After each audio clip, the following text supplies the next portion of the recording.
नमस्कार सर, मेरा नाम राजू है। आजकल जो आप समाज में देखेंगे कि लोन लिया है और ना दे पाए एक ही दो ईएमआई, तो लगता है कि हमने कुछ गलती किया। भाई लिया है तो देना पड़ेगा ना।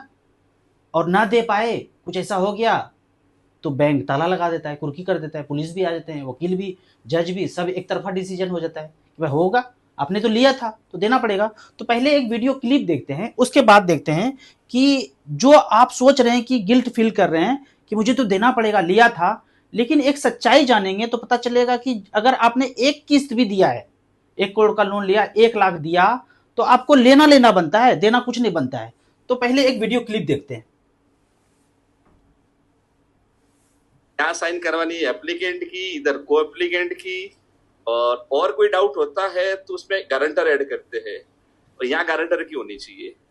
इसके अलावा ना तो बैंक के मैनेजर को पता होता है, ना एरिया मैनेजर को पता होता है, ना सेल्स मैनेजर या एग्जीक्यूटिव लेवल का बंदा, यानी ए से लेकर के ईएफ लेवल 5-6 बंदे जो अपने को मिलते हैं, कोई प्रॉपर्टी विजिट पे आता है, कोई बिजनेस विजिट पे, उनको सिर्फ टारगेट के अलावा और कुछ नहीं बताया जाता है। ऑनेस्टली मैं भी बोलता हूँ, मेरा जो लास्ट जॉब था चोलामंडलम हाउसिंग फाइनेंस में एरिया मैनेजर का, जो राजस्थान में मैं 5 जिले देखता था, तो उसमें भी एग्रीमेंट में क्या है ये ओपनली किसी को नहीं पता होता था। कहाँ क्या करना इतना ही बताया जाता था। तो मैंने भी सर का वीडियो देखा। एक मेरे फ्रेंड्स का ही घर है ना, सेम लॉक हुआ था, 4 महीने वो घर से बाहर बैठा था। उस समय मैं भी डरता था, क्योंकि मुझे भी तो अपना रोजगार चलाना था।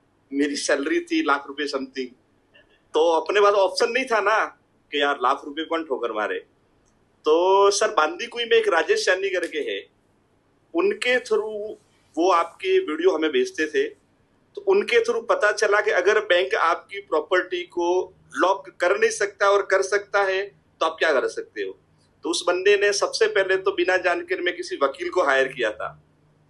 उस वकील ने उसका केस लड़ा, तो शायद सुनने में आया कि बैंक वालों ने उस वकील को ही खरीद लिया था। उसने 60-70 हजार का खर्चा किया। फिर वकील है उस कोर्ट से ये लिख के आया कि भाई आप है ना 60% payment, for example 10 lakh pending थे, तो 60% पेमेंट अभी कर लो, बाकी में आपको छूट मिल जाएगी। तो उस बंदे ने कहा अगर मेरे पास 6 लाख भरने में होते तो मैं आपके पास क्यों आता। बैंक ने यही बोला था कि 3 किस्तें भर लो। तो उस बंदे ने बोला ये तो नहीं हो सकता, पॉसिबल नहीं है। तो उसने पैसे नहीं भरे, बैंक ने उसकी प्रॉपर्टी को कुर्क कर दिया, बोला पैसे भरो तो आपको अंदर आने देंगे। 4 महीने वो रेंट पे रहा। फिर सर का वीडियो देखा, वही फर्जी करेंसी वाला, एक उसने आवेदन लगाया। आवेदन लगाने के बाद में उस बंदे ने अपने हाथों से वो लॉक तोड़ा। बोला मैंने जो आपको आवेदन में शर्तें रखी है, उन शर्तों का आप जवाब दे दो, मैं पैसे भरने के लिए एग्री हूँ। हाँ, 4 महीने वो रेंट पे रहा, उसके पास इंफॉर्मेशन नहीं था ना। अब यहाँ पे समझते हैं कि क्यों ताला तोड़ दिया। ये में जज, वकील, आईएएस, आईपीएस, तहसीलदार, जो भी उनके साथ घर को ताला लगाने, कुर्की करने, घर से बाहर निकालने आते हैं। अब इस कहानी ये कहानी बहुत जटिल है, समझ नहीं पाएंगे। 1600 शताब्दी से लेकर आज तक 500 साल से राज कर रहा है कोई, और एक देश पे नहीं राज कर रहा है। वो ईस्ट इंडिया कंपनी जहां 200 देश पे राज करता था, वो जिसका सूरज कभी नहीं डूबता था, पूरी मानव जाति को कैसे मूर्ख बनाया है समझते हैं। एक अमरीशपुरी का गांव है, जिसको आप आरबीआई बोल सकते हैं, कि गांव में चावल दाल इनके यहां से लेते हैं, साहूकार है ये, और गांव बदले में जो है ये रोकड़ा पैसा, डिजिटल पेटीएम, ये सब कुछ नहीं चलता था। आम दूर दराज जंगल से तोड़ के लाता था, 1 किलो आम देता था, 1 किलो चावल मिलता था। 1 किलो आम देता था, चावल मिलता था। लेकिन गांव के लोग ज्यादा आम तोड़ के लेते आता था, 100 किलो, 200 किलो, 10 किलो ऐसे करके लाता था। तो इतना चावल तो चाहिए नहीं, एक दिन जीवन यापन करने के लिए 1 किलो चाहिए।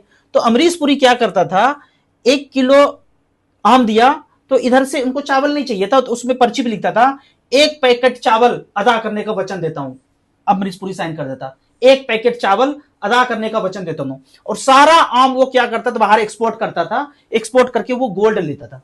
तो गोल्ड का भरमार हो गया था अमरीशपुरी के पास, भरमार। दुनिया में कहीं जितना गोल्ड नहीं था उतना अमरीशपुरी के पास था।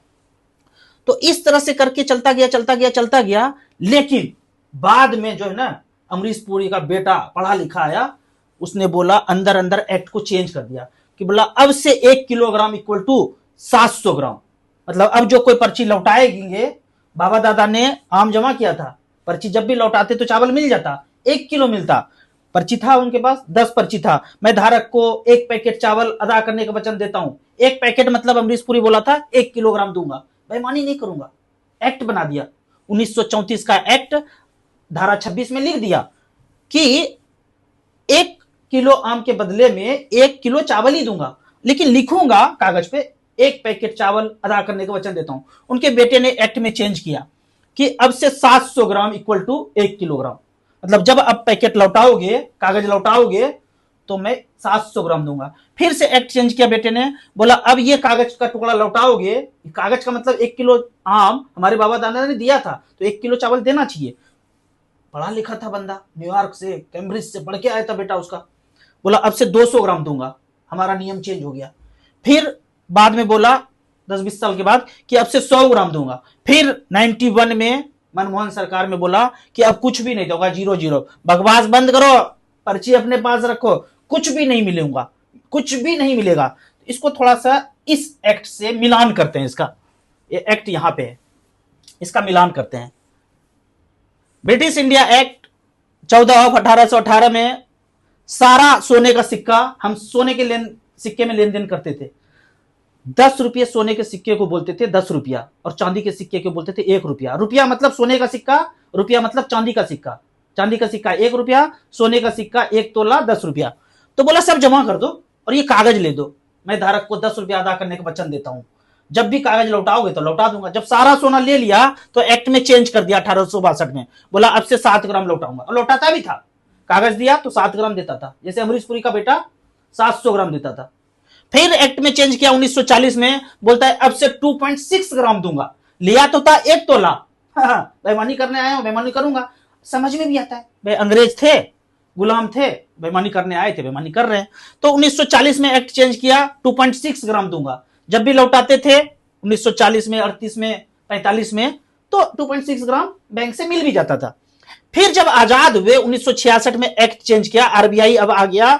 1934 में आरबीआई का गठन हुआ, अंग्रेजों ने किया, ईस्ट इंडिया ने किया, इजराइल ने किया। फिर एक्ट चेंज किया 1966 में कि अब 10 रुपए का कागज लौटाओगे तो 1.1 ग्राम दूंगा। ये क्यों डिविलेट किया? अब तो आजाद हो गए, अब तो अंग्रेज चला गया, तो इसका मतलब आजादी दिया नहीं, पूर्ण स्वराज दिया नहीं। जो सुभाष चंद्र बोस जी बोलते थे पूर्ण स्वराज, अगर पूर्ण स्वराज मिला होता तो यहां पे जो अटक गए ना, यहीं पे अटका हुआ रह जाता कि 10 रुपया देते तो 2.6 ग्राम मिलता। लेकिन पावर ट्रांसफर किया, अपने चेले चपेटों को बैठाया, एजेंटों को बैठाया, डरा के बैठाया, सबका फाइल एफस्टीन में तैयार करके बैठाया कि जो बोलते हैं वही करना है तो करो। 1966 में 1.1 ग्राम, जब 91 में मनमोहन सरकार वित्त मंत्री थे, बोलता बकवास बंद करो, 10 रुपया में 0-0, कुछ नहीं मिलेगा, कागज रखो अपने पास।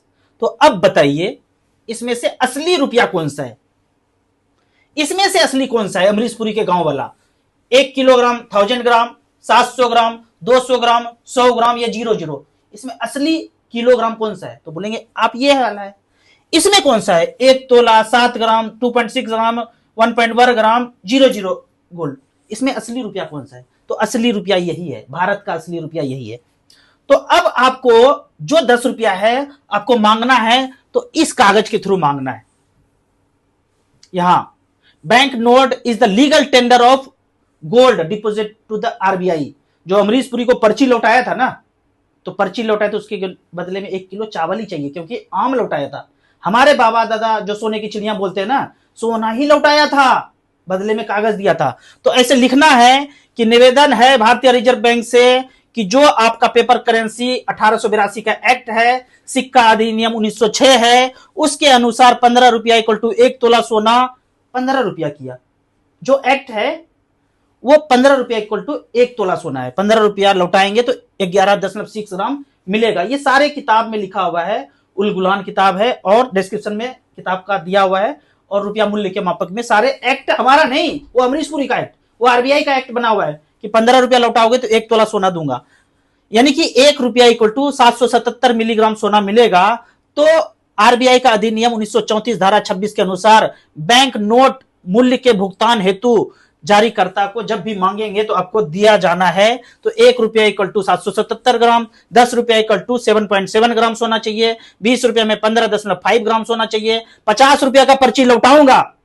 रुपये का लीगल टेंडर मतलब सोने का लीगल टेंडर है ये। तो 38 ग्राम सोना, 100 रुपया का कागज लौटाऊंगा तो 77 ग्राम सोना, और 500 रुपया लौटाऊंगा तो 388 ग्राम सोना चाहिए। यहां साइन कीजिए बैंक में इस कागज के साथ, अपना नत्थी लगाइए, 100 रुपया, 200 रुपया, 500 रुपया का नोट साइन कीजिए, बैंक को दीजिए। दो, बेईमानी नहीं कर सकते। अब वो जो 1 करोड़ लोन लिया था बंदे ने, आपको 500 रुपया का नोट लगाना है और बैंक से लेना है 338 ग्राम सोना, और उस सोने को मार्केट में बेच दीजिए और बैंक का चुकता कर दीजिए। तो जहां जहां ताला लग रहा है, जहां जहां कुर्की जब्ती हो रहा है, तोड़ो और ये कागज लगाओ। और नहीं देता है तो कोर्ट में केस करो, कोर्ट जाओ, बैंक को बुलाओ, घसीटो, जज, वकील, जो खोपड़ी वाले लोग हैं उनसे पूछो कि असली कौन सा है, इसमें असली कौन सा है, असली रुपया कौन सा है। और जब आजाद हो गए तो डिविलवेट क्यों किया? झंडा ऊंचा रहे हमारा, 15 अगस्त जिंदाबाद, 26 जनवरी जिंदाबाद, और वो जो लाइन में लगा करके बचपन से जलेबी खाते हैं, मिठाई खाते हैं, वो माइंड सिंक्रोनाइज कर दिया कि आजाद आजाद आजाद। अरे जब आजाद है तो डिविलवेशन क्यों? क्यों डिविलवेट कर रहा है? असली रुपया कौन सा है, इसमें असली मानक कौन सा है, किलोग्राम का असली मानक कौन सा है? तो आप जब इसको समझेंगे, गहराई में जाएंगे, मांगना शुरू करेंगे, तो ताला कोई लगा नहीं सकता है, और लगा हुआ है तो ताला तोड़ना है। वीडियो को ज्यादा से ज्यादा लोगों को शेयर कीजिए, सरकारी लोगों को शेयर कीजिए, बैंक मैनेजर को शेयर कीजिए, जज, वकील, जो खोपड़ी वाले लोग हैं, आईएएस, आईपीएस, क्योंकि देखिए सब लोग लोन लिए हुए हैं। क्या आईएएस, क्या आईपीएस, क्या जज, क्या वकील। हम गरीब हैं तो 50 लाख 60 लाख का लिए हैं, कोई अमीर है तो 5 करोड़ का लोन लिया है। तो उस हिसाब से आपको नोट कागज लगाना है और लीगल टेंडर मांगना है। वो सारे सोना जो है ना, इंग्लैंड, इजराइल चला गया है, वो जो फादरलैंड बोलते हैं ना, उसको चला गया है। तो वहां से धीरे धीरे करके लेना है, और कोई भी ताला नहीं लगेगा, क्योंकि आज नहीं रुके तो आने वाले दिनों में रेलवे बिकने वाला है।